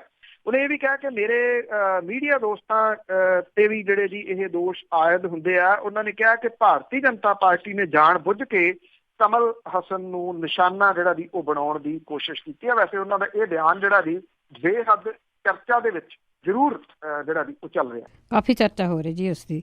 ਤੇ ਆਪਾਂ ਪੱਛਮੀ ਬੰਗਾਲ ਦੀ ਜੇ ਗੱਲ ਕਰੀਏ ਤੇ ਚੋਣਾਂ ਤੋਂ ਪਹਿਲਾਂ ਹੀ ਉੱਥੇ ਦਾ ਚੋਣ ਪ੍ਰਚਾਰ ਬੰਦ। ਦੇਖੋ ਜੀ ਇਹ ਪਹਿਲੀ ਵਾਰੀ ਹੋਇਆ ਜੀ ਇਸ ਤਰ੍ਹਾਂ ਜਿਹੜਾ ਅਜੀਬੋ ਗਰੀਬ ਵਰਤਾਰਾ ਹੈ। ਚੋਣ ਕਮਿਸ਼ਨ ਕਿੱਧਰ ਭੁਗਤ ਰਿਹਾ ਉਹ ਸਭ ਨੂੰ ਪਤਾ ਹੀ ਆ। ਲੋਕ ਸਭਾ ਚੋਣਾਂ ਦੇ ਆਖਰੀ ਗੇੜ ਦੇ ਵਾਸਤੇ ਜਿੱਥੇ ਮਿੰਟ ਕੀਮਤੀ ਹੁੰਦਾ, ਪੂਰੀਆਂ ਸਿਆਸੀ ਪਾਰਟੀਆਂ ਨੇ ਆਪਣਾ ਅੱਡੀ ਚੋਟੀ ਦਾ ਜ਼ੋਰ ਲਾਇਆ ਪਿਆ। ਉੱਥੇ ਪੱਛਮੀ ਬੰਗਾਲ ਦੇ ਵਿੱਚ ਚੋਣ ਪ੍ਰਚਾਰ ਇੱਕ ਸਮੇਂ ਤੋਂ ਇੱਕ ਦਿਨ ਪਹਿਲਾਂ ਰੋਕ ਜਿਹੜੀ ਵੀ ਲੱਗ ਜੂਗੀ। ਬਾਕੀ ਥਾਵਾਂ ਦੇ ਉੱਤੇ ਇਹ ਲਾਸਟ ਗੇੜ ਦੀਆਂ ਚੋਣਾਂ ਦੇ ਵਿੱਚ ਕੱਲ ਸ਼ਾਮੀ ਸ਼ੁੱਕਰਵਾਰ ਸ਼ਾਮ ਨੂੰ ਚੋਣ ਪ੍ਰਚਾਰ ਬੰਦ ਹੋਊਗਾ, ਜਦੋਂ ਕਿ ਪੱਛਮੀ ਬੰਗਾਲ ਦੇ ਵਿੱਚ ਅੱਜ ਹੀ ਬੰਦ ਜਿਹੜਾ ਇਹ ਹੋ ਜਾਊਗਾ ਰਾਤ ਨੂੰ 10 ਵਜੇ। ਚੋਣ ਕਮਿਸ਼ਨ ਪੱਛਮੀ ਬੰਗਾਲ ਦੇ ਵਿੱਚ ਜਿਹੜੀਆਂ ਹੋਣ ਵਾਲੀਆਂ ਚੋਣਾਂ ਨੇ ਇਹਦੇ ਉੱਤੇ ਚੋਣ ਪ੍ਰਚਾਰ ਰੋਕ ਲਾਤੀ ਆ। ਕਮਿਸ਼ਨ ਨੇ ਕਿਹਾ ਕਿ ਪੱਛਮੀ ਬੰਗਾਲ ਦੀਆਂ 9 ਸੰਸਦ ਸੀਟਾਂ ਜੈਨ ਨਗਰ, ਦਮਦਮ, ਬਾਰਾਸਾਤ, ਬਸ਼ੀਰਹਾਟ, ਡਾਇਮੰਡ ਹਾਰਬਰ, ਮਥੁਰਾਪੁਰ, ਕੋਲਕਾਤਾ ਦੱਖਣੀ, ਕੋਲਕਾਤਾ ਉੱਤਰੀ, ਜਾਦਵਪੁਰ ਦੇ ਵਿੱਚ ਚੋਣ ਪ੍ਰਚਾਰ ਦੇ ਉੱਤੇ ਰੋਕ ਅੱਜ ਲੱਗ ਜੂਗੀ। ਚੋਣ ਕਮਿਸ਼ਨ ਨੇ ਕਿਹਾ ਕਿ ਪਹਿਲੀ ਵਾਰੀ ਹੈ ਜਦੋਂ ਭਾਰਤੀ ਚੋਣ ਕਮਿਸ਼ਨ ਨੇ ਇਸ ਤਰੀਕੇ ਦੇ ਨਾਲ ਧਾਰਾ 324 ਨੂੰ ਰੱਦ ਕੀਤਾ ਹੈ। ਪਰ ਹਿੰਸਾ ਤੇ ਵਿਗੜਦੀ ਕਾਨੂੰਨ ਦੀ ਵਿਵਸਥਾ ਜਿਹੜੀ ਹੈ ਉਹਨਾਂ ਨੇ ਕਿਹਾ ਕਿ ਇਹ ਸ਼ਾਂਤੀਪੂਰਨ ਜਿਹੜੀਆਂ ਵੋਟਾਂ ਨੇ ਉਹਦੇ ਵਿੱਚ ਰੁਕਾਵਟ ਹੈ। ਉਸ ਹਾਲਤ ਦੇ ਵਿੱਚ ਇਹ ਆਖਰੀ ਜਿਹੜਾ ਉਹ ਨਹੀਂ ਹੋ ਸਕਦਾ। ਭਾਜਪਾ ਦੇ ਪ੍ਰਧਾਨ ਅਮਿਤ ਸ਼ਾਹ ਦੇ ਰੋਡ ਸ਼ੋਅ ਦੇ ਵਿੱਚ ਮੰਗਲਵਾਰ ਨੂੰ ਕੋਲਕਾਤਾ ਦੇ ਵਿੱਚ ਹਿੰਸਾ ਜਿਹੜੀ ਉਹ ਭਟਕ ਗਈ ਸੀ ਔਰ ਈਸ਼ਵਰ ਚੰਦਰ ਵਿਦਿਆਸਾਗਰ, ਇਹਦੀ ਬਹੁਤ ਰਿਸਪੈਕਟ ਹੈ ਬੰਗਾਲ ਦੇ ਵਿੱਚ, ਉਹਦੇ ਬੁੱਤ ਨੂੰ ਨੁਕਸਾਨ ਪਹੁੰਚਾ ਦਿੱਤਾ ਗਿਆ ਸੀਗਾ। ਜਿਹੜੇ ਅਮਿਤ ਸ਼ਾਹ ਹੋਰੀ ਨੇ ਉਹਨਾਂ ਨੇ ਭੱਜ ਕੇ ਆ ਕੇ ਦਿੱਲੀ ਦੇ ਵਿੱਚ ਪ੍ਰੈਸ ਕਾਨਫਰੰਸ ਜਿਹੜੀ ਹੈ ਜੀ ਉਹ ਕੀਤੀ ਸੀਗੀ ਔਰ ਤ੍ਰਿਣਮੂਲ ਕਾਂਗਰਸ ਦੇ ਉੱਤੇ ਦੋਸ਼ ਜਿਹੜਾ ਉਹ ਲਾਇਆ ਸੀਗਾ। ਉਧਰ ਤ੍ਰਿਣਮੂਲ ਕਾਂਗਰਸ ਦੀ ਪ੍ਰਧਾਨ ਤੇ ਪੱਛਮੀ ਬੰਗਾਲ ਦੀ ਮੁੱਖ ਮੰਤਰੀ ਮਮਤਾ ਬੈਨਰਜੀ ਹੋਰਾਂ ਨੇ ਚੋਣ ਕਮਿਸ਼ਨ ਤੇ ਭਾਜਪਾ ਨੂੰ ਲੰਮੇ ਹੱਥੀ ਲੈਂਦਿਆਂ ਹੋਇਆ ਹਮਲਾ ਜਿਹੜਾ ਜੀ ਬੋਲਿਆ ਔਰ ਉਹਨੇ ਚੋਣ ਕਮਿਸ਼ਨ ਨੂੰ ਗੰਦਾ, ਬੇਇਨਸਾਫੀ ਤੇ ਸਿਆਸਤ ਦੇ ਨਾਲ ਪ੍ਰੇਰਿਤ ਜਿਹੜਾ ਜੀ ਉਹ ਕਰਾਰ ਦਿੱਤਾ। ਮਮਤਾ ਨੇ ਇਹ ਗੱਲ ਕਹੀ ਕਿ ਮੋਦੀ ਨੂੰ ਸਮਾਂ ਦਿੱਤਾ ਗਿਆ ਤਾਂ ਕਿ ਉਹ ਆਪਣੀਆਂ 2 ਰੈਲੀਆਂ ਜਿਹੜੀਆਂ ਉਹ ਪੂਰੀਆਂ ਕਰ ਸਕਣ। ਉਹਨੇ ਕਿਹਾ ਕਿ ਚੋਣ ਕਮਿਸ਼ਨ ਭਾਜਪਾ ਦੇ ਹੁਕਮਾਂ ਦੇ ਉੱਤੇ ਕੰਮ ਕਰ ਰਿਹਾ ਤੇ ਉਹਦੇ ਵੱਲੋਂ ਲਿਆ ਗਿਆ ਇਹ ਜਿਹੜਾ ਫੈਸਲਾ ਹੈ ਇਹ ਇੱਕ ਪਾਸੜ ਫੈਸਲਾ ਹੈ। ਮਮਤਾ ਨੇ ਇਹ ਵੀ ਕਿਹਾ ਕਿ ਜਿਹੜੀ ਅਮਿਤ ਸ਼ਾਹ ਹੋਰਾਂ ਨੇ ਪ੍ਰੈਸ ਕਾਨਫਰੰਸ ਕੀਤੀ ਆ ਉਹਦੇ ਵਿੱਚ ਚੋਣ ਕਮਿਸ਼ਨ ਨੂੰ ਧਮਕਾਇਆ ਗਿਆ, ਜਿਹਦਾ ਕਿ ਇਹ ਨਤੀਜਾ ਹੈ। ਉਹਨੇ ਇਹ ਵੀ ਗੱਲ ਕਹੀ ਹੈ ਕਿ ਬੰਗਾਲ ਡਰਿਆ ਨਹੀਂ, ਬੰਗਾਲ ਡਰੂਗਾ ਨਹੀਂ। ਮਮਤਾ ਬੈਨਰਜੀ ਹੋਰਾਂ ਨੇ ਕਿਹਾ ਕਿ ਮੁਲਕ ਦੇ ਵਿੱਚ 2 ਗੁੰਡੇ ਨੇ ਜਿਨ੍ਹਾਂ ਦਾ ਨਾਮ ਲੈ ਕੇ ਉਹਨਾਂ ਨੇ ਸੰਬੋਧਨ ਕੀਤਾ। ਕਾਫੀ ਕੁਛ ਚੱਲ ਰਿਹਾ ਜੀ, ਫਿਰ ਤਾਂ ਕਾਫੀ ਗਰਮਾ ਗਰਮੀ ਆ। ਤੇ ਅੱਗੇ ਬਠਿੰਡੇ ਦੀ ਸੀਟ ਤੇ ਜੇ ਗੱਲ ਕਰੀਏ ਉੱਥੇ ਮੁਕਾਬਲਾ ਵੀ ਕਾਫੀ ਸਖਤ ਹੋ ਗਿਆ। ਬਿਲਕੁਲ ਜੀ, ਬਠਿੰਡਾ ਸੀਟ ਜਿਹੜੀ ਹੈ ਜੀ ਉਹ ਹੌਟ ਸੀਟ ਇਸ ਵੇਲੇ ਬਣੀ ਹੋਈ ਆ ਔਰ ਸਿਆਸੀ ਜਮਾ ਘਟਾਓ ਜਿਹੜੇ ਆ ਜੀ ਉਹ ਜਾਰੀ ਹੈ। ਕੌਣ ਜਿੱਤੂਗਾ ਇਹਨੂੰ ਲੈ ਕੇ ਕਿਆਸ ਰਾਈਆਂ ਜਿਹੜੀਆਂ ਜੀ ਉਹ ਚੱਲ ਰਹੀਆਂ ਨੇ ਕਈ ਕਿਸਮ। ਇੱਕ ਤਾਂ ਕਿਆਸ ਰਾਈਆਂ ਫੇਸਬੁੱਕੀ ਕਿਆਸ ਰਾਈਆਂ ਨੇ, ਉਹਦੇ ਉੱਤੇ ਤਾਂ ਫੇਸਬੁੱਕੀ ਜਿਹੜੇ ਦੀ ਉਹ ਕੋਈ ਕਿਸੇ ਨੂੰ ਜਿਤਾਈ ਜਾਂਦਾ, ਕੋਈ ਕਿਸੇ ਨੂੰ ਜਿਤਾਈ ਜਾਂਦਾ। ਗਰਾਊਂਡ ਰਿਐਲਿਟੀ ਦੇ ਉੱਤੇ ਜੇ ਦੇਖਿਆ ਜਾਵੇ ਤਾਂ ਇਸ ਵੇਲੇ ਜਿਹੜੀ ਕਾਂਟੇ ਦੀ ਟੱਕਰ ਹੈ ਉਹ ਬਣੀ ਹੋਈ ਆ ਕਾਂਗਰਸ ਦੇ ਰਾਜਾ ਵੜਿੰਗ ਤੇ ਅਕਾਲੀ ਦਲ ਦੇ ਹਰਸਿਮਰਤ ਕੌਰ ਬਾਦਲ ਦੇ ਵਿਚਾਲੇ। ਜਦੋਂ ਥੋੜੇ ਦਿਨ ਪਹਿਲਾਂ ਅਜੇ ਰਾਜਾ ਵੜਿੰਗ ਹੋਰਾਂ ਨੂੰ ਜਿਹੜਾ ਜੀ ਇੱਥੇ ਲਿਆਂਦਾ ਗਿਆ ਸੀਗਾ ਕਾਂਗਰਸ ਦੇ ਉਮੀਦਵਾਰ ਵਜੋਂ, ਤਾਂ ਕੁਛ ਲੋਕ ਕਹਿੰਦੇ ਸੀਗੇ ਕਿ ਉਹਨੂੰ ਅੱਗ ਦੇ ਵਿੱਚ ਸੁੱਟ ਦਿੱਤਾ ਗਿਆ। ਕਈ ਕਿਸਮ ਦੇ ਵਿਵਾਦਤ ਬਿਆਨ, ਗੈਰ ਗੰਭੀਰ ਜਿਹੜੀਆਂ ਜੀ ਉਹ ਟਿੱਪਣੀਆਂ, ਸਵਾਲਾਂ ਦੇ ਜਵਾਬਾਂ ਦੇ ਵਿੱਚ ਤਲਖੀ, ਕੁਛ ਗਰੀਬ ਘਰਾਂ ਦੇ ਵਿੱਚ ਜਾ ਕੇ ਰੋਟੀ ਖਾਣੀ, ਅਜਿਹੇ ਜਿਹੜੇ ਵਾਦ ਵਿਵਾਦ ਰਾਜਾ ਵੜਿੰਗ ਦੇ ਨਾਲ ਚੱਲਦੇ ਰਹੇ। ਪਰ ਬਠਿੰਡਾ ਦੇ ਵਿੱਚ ਪ੍ਰਿਅੰਕਾ ਗਾਂਧੀ ਵਾਡਰਾ ਦੀ ਪਾਈ ਫੇਰੀ, ਉੱਥੇ ਨਵਜੋਤ ਸਿੰਘ ਸਿੱਧੂ ਹੋਰਾਂ ਦੇ ਵੱਲੋਂ ਕੀਤਾ ਗਿਆ ਸੰਬੋਧਨ ਤੇ 17 ਤਰੀਕ ਨੂੰ ਆ ਕੇ 10 ਰੈਲੀਆਂ ਕਰਨ ਦੀ ਗੱਲ ਆਖੀ ਗਈ। ਉਹਨੇ ਰਾਜਾ ਵੜਿੰਗ ਹੋਰਾਂ ਨੂੰ ਇਸ ਵੇਲੇ ਬਠਿੰਡੇ ਦੀ ਸੀਟ ਤੋਂ ਹਰਸਿਮਰਤ ਕੌਰ ਬਾਦਲ ਹੋਰਾਂ ਦੇ ਨਾਲ ਬਰਾਬਰ ਦੀ ਟੱਕਰ ਦੇ ਉੱਤੇ ਲਿਆ ਕੇ ਜਿਹੜਾ ਜੀ ਉਹ ਖੜਾ ਕਰ ਦਿੱਤਾ। ਇਸ ਵੇਲੇ 19-21 ਦਾ ਮੁਕਾਬਲਾ ਨਹੀਂ ਕਿਹਾ ਜਾ ਸਕਦਾ, ਇਸ ਵੇਲੇ 50-50 ਦਾ ਮੁਕਾਬਲਾ ਜਿਹੜਾ ਜੀ ਉਹ ਚੱਲ ਰਿਹਾ। ਔਰ ਇਹ ਦਿਨ ਜਿਹੜੇ ਹੁੰਦੇ ਆ, ਲਾਸਟ ਘੰਟੇ ਜਿਹੜੇ ਹੁੰਦੇ ਆ, ਉਹ ਕਈ ਕਿਸਮ ਦੇ ਉਲਟ ਫੇਰ ਜਿਹੜੇ ਆ ਜੀ ਉਹ ਕਰ ਦਿੰਦੇ ਹੁੰਦੇ ਆ। ਅਕਸਰ ਸਿਆਸਤ ਦੇ ਵਿੱਚ ਪੱਕੀ ਕੋਈ ਜਿਹੜੀ ਜੀ ਭਵਿੱਖਬਾਣੀ ਨਹੀਂ ਕੀਤੀ ਜਾ ਸਕਦੀ ਹੁੰਦੀ, ਪਰ ਇਹ ਕਿਹਾ ਜਾ ਸਕਦਾ ਹੈ ਕਿ ਜਿਹੜਾ ਸੱਟਾ ਬਾਜ਼ਾਰ ਹੈ, ਜਿਹੜਾ ਡੇ ਬਾਈ ਡੇ ਆਪਣੀ ਗੱਲ ਦੱਸਦਾ ਹੈ, ਉਹ ਵੀ ਇਸ ਵੇਲੇ ਭੰਬਲ ਭੂਸੇ ਦੇ ਵਿੱਚ ਹੈ। ਬਠਿੰਡੇ ਵਾਲੀ ਸੀਟ ਤੋਂ ਅੱਜ ਅਕਾਲੀ ਦਲ ਨੇ ਸਨੀ ਦਿਓਲ ਨੂੰ ਸੱਦਿਆ ਉੱਥੇ ਚੋਣ ਪ੍ਰਚਾਰ ਕਰਨ ਦੇ ਵਾਸਤੇ, ਰੋਡ ਸ਼ੋਅ ਕਰਨ ਦੇ ਵਾਸਤੇ। ਸਨੀ ਦਿਓਲ ਦੇ ਵੱਲੋਂ ਕੀਤਾ ਜਾਣ ਵਾਲਾ ਰੋਡ ਸ਼ੋਅ ਕਿੰਨੀਆਂ ਵੋਟਾਂ ਹਰਸਿਮਰਤ ਕੌਰ ਬਾਦਲ ਹੋਰਾਂ ਦੇ ਹੱਕ ਦੇ ਵਿੱਚ ਭੁਗਤਾਉਂਦਾ ਹੈ, ਇਹ ਸਮਾਂ ਦੱਸੂਗਾ। ਕੱਲ ਨੂੰ ਨਵਜੋਤ ਸਿੰਘ ਸਿੱਧੂ ਹੋਰੀ 10 ਰੈਲੀਆਂ ਕਰਨ ਦਾ ਵਾਅਦਾ ਕਰਕੇ ਗਏ ਆ ਬਠਿੰਡੇ ਦੇ ਵਿੱਚ। ਨਵਜੋਤ ਸਿੰਘ ਸਿੱਧੂ ਹੋਰਾਂ ਨੂੰ ਲੋਕ ਸੁਣਦੇ ਆ, ਬਾਦਲਾਂ ਨੂੰ ਉਹ ਨਿੱਠ ਕੇ ਘੇਰਦੇ ਆ। ਉਹ ਕਿੰਨੀਆਂ ਵੋਟਾਂ ਰਾਜਾ ਵੜਿੰਗ ਹੋਰਾਂ ਦੇ ਹੱਕ ਦੇ ਵਿੱਚ ਜਿਹੜਾ ਜੀ ਉਹ ਭੁਗਤਾਉਂਦੇ ਆ, ਇਹ ਬੜਾ ਅਹਿਮ ਹੋਊਗਾ। ਬੇਅਦਬੀ ਵਾਲੇ ਮੁੱਦੇ ਦੀ ਜਦੋਂ ਗੱਲ ਤੁਰਦੀ ਆ ਤੇ ਬਾਦਲ ਪਰਿਵਾਰ ਝੱਟ ਦੇਣੀ 1984 ਦੇ ਸਿੱਖ ਕਤਲੇਆਮ ਦੀ ਗੱਲ ਕਰਦਾ, ਉਹ ਸਾਕਾ ਨੀਲਾ ਤਾਰਾ ਦੀ ਗੱਲ ਕਰਦਾ। ਇਹ ਪਹਿਲੀ ਵਾਰੀ ਆ ਕਿ ਕੁਝ ਦਿਨ ਪਹਿਲਾਂ ਸਟੇਜ ਤੋਂ ਸੁਖਬੀਰ ਸਿੰਘ ਬਾਦਲ ਹੋਰਾਂ ਨੇ ਕਿਹਾ ਸੀਗਾ ਕਿ ਬੇਅਦਬੀਆਂ ਕਰਨ ਵਾਲਿਆਂ ਦਾ ਕੱਖ ਨਾ ਰਹੇ, ਬੇਅਦਬੀ ਦੇ ਉੱਤੇ ਸਿਆਸਤ ਕਰਨ ਵਾਲਿਆਂ ਦਾ ਕੱਖ ਨਾ ਰਹੇ। ਉਹੀ ਗੱਲ ਹਰਸਿਮਰਤ ਕੌਰ ਬਾਦਲ ਹੋਰਾਂ ਨੇ ਪ੍ਰਚਾਰੀ ਆ ਤੇ ਉਹਨਾਂ ਦੀ ਸੋਸ਼ਲ ਮੀਡੀਆ ਦੇ ਉੱਤੇ ਇੱਕ ਵੀਡੀਓ ਜਿਹੜੀ ਛੋਟੀ ਜੀ ਵਾਇਰਲ ਹੋਈ ਆ, ਜਿਹਦੇ ਵਿੱਚ ਹਰਸਿਮਰਤ ਕੌਰ ਬਾਦਲ ਹੋਰੀ ਵੀ ਕਹਿੰਦੇ ਆ ਬੇਅਦਬੀਆਂ ਕਰਨ ਵਾਲਿਆਂ ਦਾ ਕੱਖ ਨਾ ਰਹੇ, ਬੇਅਦਬੀ ਮਾਮਲੇ ਦੇ ਉੱਤੇ ਸਿਆਸਤ ਕਰਨ ਵਾਲਿਆਂ ਦਾ ਕੱਖ ਨਾ ਰਹੇ। ਲੋਕ ਅੱਗੋਂ ਚੁਟਕੀ ਲੈਂਦੇ ਆ ਕਿ ਬੇਅਦਬੀ ਕਰਾਉਣ ਵਾਲਿਆਂ ਬਾਰੇ ਦੇ ਵਿੱਚ ਵੀ ਕਹਿ ਦਿੰਦੇ, ਅਣਪਛਾਤੀ ਪੁਲਿਸ ਦੇ ਬਾਰੇ ਦੇ ਵਿੱਚ ਵੀ ਕਹਿ ਦਿੰਦੇ ਤੇ ਹੁਕਮਨਾਮਾ ਜਾਰੀ ਕਰਵਾਉਣ ਵਾਲਿਆਂ ਦੇ ਬਾਰੇ ਦੇ ਵਿੱਚ ਵੀ ਕਹਿ ਦਿੰਦੇ। ਲੋਕ ਅੱਗੇ ਤੋਂ ਅੱਗੇ ਚੁਟਕੀਆਂ ਲਾ ਕੇ ਜਿਹੜਾ ਜੀ ਇਸ ਵੀਡੀਓ ਨੂੰ ਫਾਰਵਰਡ ਵੀ ਕਰ ਰਹੇ ਆ ਤੇ ਸੁਣ ਵੀ ਰਹੇ ਆ। ਇਹ ਹੁਣ ਕਿੰਨਾ ਕੁ ਅਸਰ ਪਾਉਂਦੀ ਹੈ, ਇਹ ਬਠਿੰਡੇ ਵਾਲੀ ਸੀਟ ਜਿਹੜੀ ਜੀ ਉਹ ਦੱਸੂਗੀ। ਬੇਸ਼ੱਕ ਇਸ ਸੀਟ ਤੋਂ ਸੁਖਪਾਲ ਸਿੰਘ ਖਹਿਰਾ ਜਿਹੜੀ ਪੰਜਾਬੀ ਏਕਤਾ ਪਾਰਟੀ ਦੇ ਵੱਲੋਂ ਤੇ ਆਮ ਆਦਮੀ ਪਾਰਟੀ ਦੇ ਵੱਲੋਂ ਬਲਜਿੰਦਰ ਕੌਰ ਹੋਰੀ ਵੀ ਮੁਕਾਬਲੇ ਦੇ ਵਿੱਚ ਨੇ। ਸੁਖਪਾਲ ਸਿੰਘ ਖਹਿਰਾ ਹੋਰੀ ਦੇਰ ਤੋਂ ਇੱਥੇ ਆਪਣੀਆਂ ਸਰਗਰਮੀਆਂ ਉਹਨਾਂ ਨੇ ਜਿਹੜੀਆਂ ਜੀ ਉਹ ਚਲਾਈਆਂ ਹੋਈਆਂ ਨੇ। ਬਰਗਾੜੀ ਦੇ ਵਿੱਚ ਜਦੋਂ ਇਕੱਠ ਹੋਇਆ ਸੀ ਉਹਦੀ ਗਿਣਤੀ ਕਰਕੇ ਉਹ ਇੱਥੇ ਆਏ ਸਨ ਬਠਿੰਡੇ ਵਾਲੀ ਸੀਟ ਤੋਂ। ਅਰਵਿੰਦ ਕੇਜਰੀਵਾਲ ਦੀ ਫੇਰੀ ਤੇ ਉਹਦੇ ਵੱਲੋਂ ਕੀਤਾ ਗਿਆ ਰੋਡ ਸ਼ੋਅ, ਉਹਦੇ ਵਿੱਚ ਜਿਹੜੀ ਆਈ ਭੀੜ ਉਹਨੇ ਕਿਤੇ ਨਾ ਕਿਤੇ ਆਮ ਆਦਮੀ ਪਾਰਟੀ ਦੀ ਬਲਜਿੰਦਰ ਕੌਰ ਨੂੰ ਵੀ ਜਿਹੜਾ ਦੀ ਉਹ ਇਸ ਮੁਕਾਬਲੇਬਾਜ਼ੀ ਦੇ ਵਿੱਚ ਲੈ ਆਂਦਾ। ਸੁਖਪਾਲ ਸਿੰਘ ਖਹਿਰਾ ਹੋਰੀ ਸੀਟ ਜਿੱਤਣਗੇ ਜਾਂ ਬਲਜਿੰਦਰ ਕੌਰ, ਇਹਦੇ ਉੱਤੇ ਤਾਂ ਬਹੁਤੀਆਂ ਦੋ ਰਾਵਾਂ ਹੈ ਨਹੀਂ ਗੀਆਂ। ਹਾਂ, ਇੰਨਾ ਜ਼ਰੂਰ ਹੈ ਕਿ ਸੁਖਪਾਲ ਸਿੰਘ ਖਹਿਰਾ ਤੇ ਬਲਜਿੰਦਰ ਕੌਰ ਕਿੰਨੀਆਂ ਵੋਟਾਂ ਲਿਜਾਂਦੇ ਆ, ਇਹਨਾਂ ਵਿੱਚੋਂ ਕੌਣ ਪਹਿਲੇ ਤੀਜੇ ਜਾਂ ਚੌਥੇ ਨੰਬਰ ਦੇ ਉੱਤੇ ਜਿਹੜਾ ਜੀ ਉਹ ਰਹਿੰਦਾ, ਇਹ ਹੋਊਗਾ। ਔਰ ਕਿੰਨੀਆਂ ਵੋਟਾਂ ਇਹਨਾਂ ਦੋਨਾਂ ਨੂੰ ਭੁਗਤਦੀਆਂ ਨੇ। ਜਿੱਤ ਹਾਰ ਜਿਹੜੀ ਹੈ ਜੀ ਉਹ ਕਾਂਗਰਸ ਤੇ ਅਕਾਲੀ ਦਲ ਦੇ ਉਮੀਦਵਾਰ ਦੇ ਉੱਤੇ ਇਹਨਾਂ ਦੋਵਾਂ ਦੀ ਰਹੂਗੀ। ਇਸ ਵੇਲੇ ਹੌਟ ਸੀਟ ਬਣੀ ਬਠਿੰਡਾ ਸੀਟ ਜਿਹੜੀ ਹੈ ਜੀ ਉਹਦੇ ਉੱਤੇ ਬਹੁਤੀਆਂ ਨਿਗਾਹਾਂ ਲੱਗੀਆਂ ਜੀ। ਬਹੁਤ ਬਹੁਤ ਧੰਨਵਾਦ ਬਲਤੇਜ ਪੰਨੂ ਜੀ। ਮਿਹਰਬਾਨੀ ਜੀ, ਧੰਨਵਾਦ ਜੀ, ਸਤਿ ਸ਼੍ਰੀ ਅਕਾਲ ਜੀ। ਤੇ ਸਰੋਤੇ ਸਾਨੂੰ ਬਲਤੇਜ ਪੰਨੂ ਸਾਡੇ ਨਾਲ ਜੁੜਦੇ ਨੇ, ਕਰਦੇ ਨੇ ਖਬਰਾਂ। ਇਸੇ ਦੇ ਨਾਲ ਸਾਡਾ ਅੱਜ ਦਾ ਬੁਲਟਨ ਇੱਥੇ ਸਮਾਪਤ। ਬਲਵਿੰਦਰ ਕੌਰ ਵੱਲੋਂ ਆਪ ਸਭ ਨੂੰ ਹੀ ਪਿਆਰ ਭਰੀ ਸਤਿ ਸ਼੍ਰੀ ਅਕਾਲ।